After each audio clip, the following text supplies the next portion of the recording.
આજરોજ JEE એડવાન્સનું પરિણામ જાહેર થયું છે, જેમાં ઓજ ઇન્સ્ટિટ્યૂટ ઓફ સાયન્સના 10માંથી 9 વિદ્યાર્થીઓ ઇન્ડિયા લેવલે ક્વોલિફાય થયા છે. જે અંગેની માહિતી ઓજ ઇન્સ્ટિટ્યૂટ ઓફ સાયન્સના વિવિધ ફેકલ્ટીના પ્રાધ્યાપકોએ આપી હતી. વિદ્યાર્થીઓને પ્રેરણાદાયક વક્તવ્ય ઓજ ઇન્સ્ટિટ્યૂટ ઓફ સાયન્સના સુપિરિયર નીરવ સરે આપી હતી. સમગ્ર પરિણામનો શ્રેય ઓજની ટીમને આપ્યો હતો. પરિણામની વિશેષ માહિતી આદિત્ય વેઠલાણીએ આપી હતી. હેલો એવરીવન, આજે JEE એડવાન્સ 2022 નું રિઝલ્ટ જાહેર થયું. Total 10 serious candidates JEE advance માટે પ્રિપેર કરતા હતા અને મને જણાવતા ખૂબ આનંદ થાય છે કે આજે ઓજમાંથી 10 જણામાંથી 9 જણાએ JEE એડવાન્સ ક્વોલિફાય કર્યું છે. જેમાં અમારી ટોપ રેન્ક તન્મય માંડલિયા, જેની ઓલ ઇન્ડિયા રેન્ક 251 એટલે કે સમગ્ર ભારતમાં એનો 251 નું સ્થાન રહ્યું છે અને એમની કેટેગરી રેન્ક એટલે કે એમની ઓબીસી કેટેગરીની રેન્ક સમગ્ર ભારતમાં 25મી રહી છે. આજે આ સિદ્ધિ ભાવનગરના ઇતિહાસમાં, ઓજના ઇતિહાસમાં એક બેન્ચમાર્ક સેટ કરે છે અને આ 2000 થી અંદરની રેન્ક ભાવનગરમાં બીજી વાર ઓજ ઇન્સ્ટિટ્યૂટ દ્વારા જ આપવામાં આવી છે. ભાવનગરના ઇતિહાસમાં પહેલીવાર 2000 ની નીચે રેન્ક ઓજ ઇન્સ્ટિટ્યૂટે જ આપવાની શરૂઆત કરી હતી અને આજે મને જણાવતા ખૂબ આનંદ થાય છે કે અમે આ સિદ્ધિ હાંસલ કરી ચૂક્યા છીએ. આના માટે સમગ્ર વિદ્યાર્થીની ખૂબ મહેનત, એમના વાલીઓની ખૂબ મહેનત અને ઓજની ટીમમાં એમના જે વાલા ટીચર્સ છે એમની મહેનત રંગ લાવી છે. સો હું ઓજ ટીમનો ખૂબ ખૂબ આભાર માનું છું જેમને આ સિદ્ધિ હાંસલ કરી છે. કોંગ્રેચ્યુલેટ કરું છું એમને કે જેમને આ અચીવમેન્ટ હાંસલ કર્યું છે. ખાસ કરીને એમના પેરેન્ટ્સને કોંગ્રેચ્યુલેશન, સ્ટુડન્ટ્સને કોંગ્રેચ્યુલેશન અને ભાવનગરને કોંગ્રેચ્યુલેશન કે આજે इंडिया लेवल ने, देशना लेवल ने આપણું નામ રોશન થયું છે. Thank you. सबकी ओर से आगे के भविष्य के लिए बहुत बहुत शुभकामनाएं. आप इनसे भी ज़्यादा से ज़्यादा कुछ ज्वलन सफलता हासिल करें, वैसी हमारी प्रभु के चरणों में प्रार्थना. बहुत अच्छी बात है कि ये कोइंसिडेंस हुआ है या कुछ नेचुरल इंडिकेशन है कि इतने बच्चे भावनगर को भी मिले और आपको भी मिले और ओज को भी मिले. वो मेरा भाग्य है. उनसे ये लोगों की मेथड अलग है. मैं आपको क्लासरूम में भी कह चुका हूँ कि एक कंसेप्चुअल टीचिंग होता है और दूसरा मार्क निकालने का अप्लाइड तरीके से पढ़ाने का टीचिंग है. तो मैं ये दोनों टीचर जो केमिस्ट्री बैकग्राउंड से और मेरे सब्जेक्ट से हैं, हम काफ़ी हेल्दी डिस्कशन करते हैं. कभी CM सर मेरे पास आ जाते हैं कि भाई सर ये आंसर में 2 आंसर आते हैं. भाई मैं उनके पास चला जाता हूँ, पूछता हूँ. तो इतने बड़े हम्बल और फिजिक्स ही अब उनका जीवन, मुझे लगता है कि उनकी पढ़ाई, उनकी बात में फिजिक्स ही बाहर आता है. तो वो आप सबको पढ़ा रहे हैं और हमारे बीच में वो टीचर है. तो मैं आपको भी सर धन्यवाद करता हूँ कि आपकी वजह से ये रिजल्ट अच्छा निकला. डबल मेन, नीट, फाउंडेशन, वो सब एक साथ जुड़ के एक दिशा में कुछ आप बच्चों का अच्छा स्कोर आए इसलिए लगे रहते हैं. तो आप सब टीचरों को, सब मैनेजमेंट स्टाफ को, सब ग्राउंड स्टाफ को मैं हार्दिक शुभकामनाएं दे रहा हूँ. आपका धन्यवाद कर रहा हूँ. हमारे भरत भाई रणछोड़वंश, नीट बोर्ड, ये सब के स्ट्रेटेजी मेकर मेरे साथ रह के जो सतत काम कर रहा है, ऐसे आप जानते हो गए आदित्य सर का मैं धन्यवाद करना चाहता हूँ कि उनकी वजह से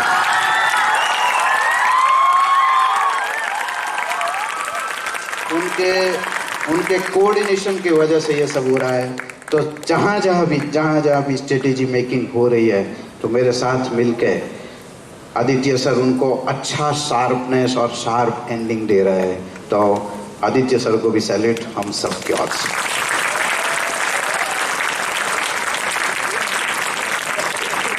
फ्रेंड्स, ये तन्मय, ये बच्चों ने जो रैंक लाई है वहाँ तक पहुँचने के लिए आपके अंदर, उनके अंदर, टीचर के अंदर एक बहुत बड़ी ऊर्जा चाहिए, एक एनर्जी चाहिए.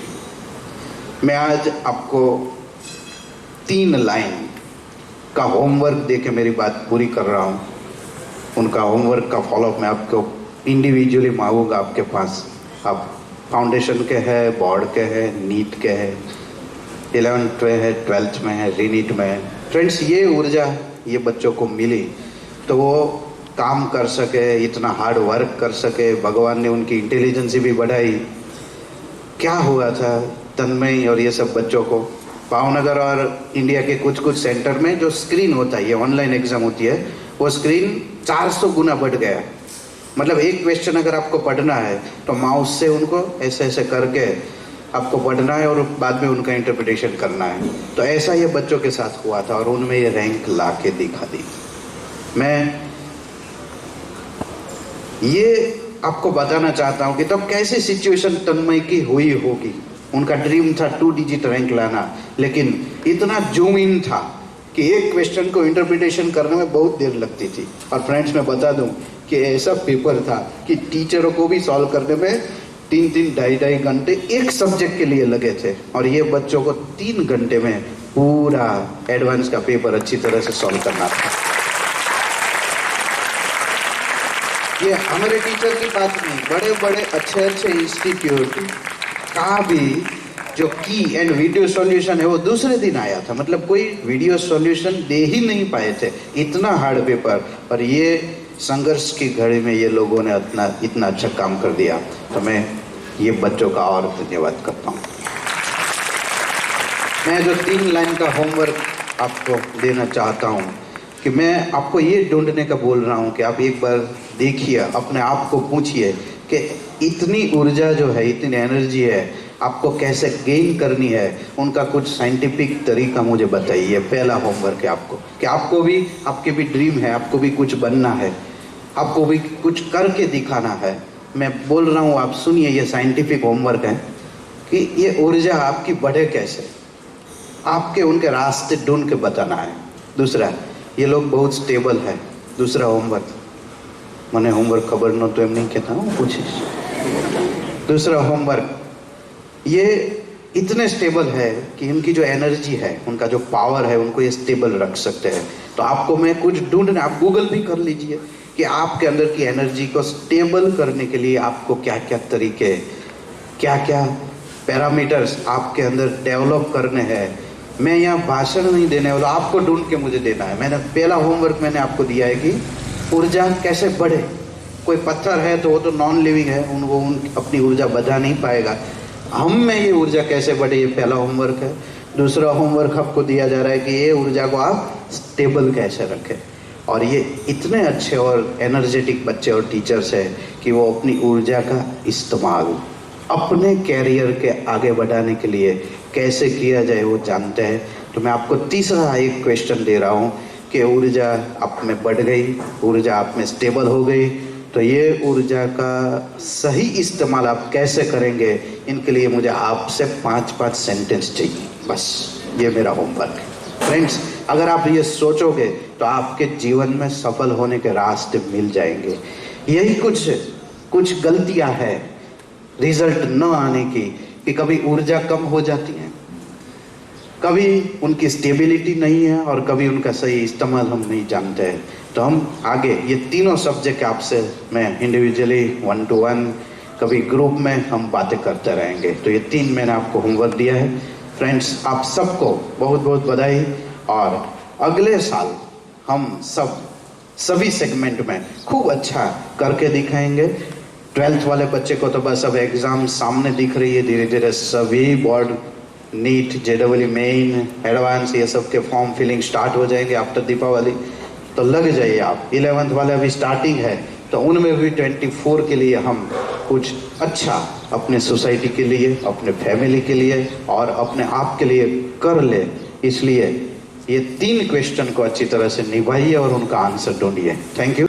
So this time, out of 10 students, 9 students have qualified JEE Advance and got the rank.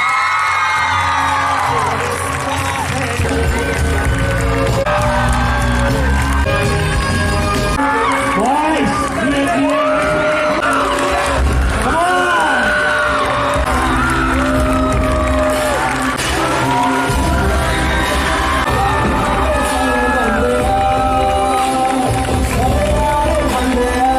आसान देना। और बात ये, सर जो बोल रहे थे कि जो मानव की बात जो बोली सर ने, अब मानव को अभी कुछ नहीं लगेगा, लेकिन जब ये बच्चे IITian हो जाएंगे, उसके बाद वहां से कहीं इंडस्ट्री में जाएंगे और इंडस्ट्री में किसी बड़े बड़े जो इंडस्ट्रीज है उनके सीईओ वगैरह बनेंगे, तब उसको पता चलेगा, तब उसको थोड़ा बहुत पश्चाताप होगा जरूर। ठीक है, तो ये मानव के बारे में। बाकी तो ऑर्गेनिक केमिस्ट्री जो है ना, आप जब क्लास में पढ़ते हो, क्या होता है कि ऑर्गेनिक केमिस्ट्री में बहुत सारे रिएक्शंस आपको पढ़ने होते हैं, उसके बाद रटना पड़ता है, ऐसा आपको लगेगा। लेकिन उसमें अगर आप लॉजिक से या फिर अगर मैथमेटिकल टूल आपका अगर अच्छा है तो आपको ऑर्गेनिक केमिस्ट्री भी आसान लगने लगेगी। बाकी बहुत सारी चीज़ें आपको ये बच्चे बताएंगे। ये बहुत common situation, like this is very common situation, और ये आई थिंक ये मेरे साथ बहुत हुआ है पहले। मतलब अगर मेरे स्टार्टिंग के मार्क्स देखे, जब नवंबर से मैंने स्टार्ट किया था final revision, so I was scoring about 130-140 marks in this score, and then finally it got boosted to 190-200 marks. During mock test, hope your focus on attempting more and more number of questions and attempting them with more and more accuracy. तो उस situation में कैसे इसका focus किया? Nishant, I would like to know about that. I think JEE is all about maximizing your score, right? I scored 180 marks in JEE and JEE mains, and I think the rank was pretty good. So I think it's all about maximizing your score. At least ऐसा भी नहीं करना कि कोई question छूट गया. I think you need to go once.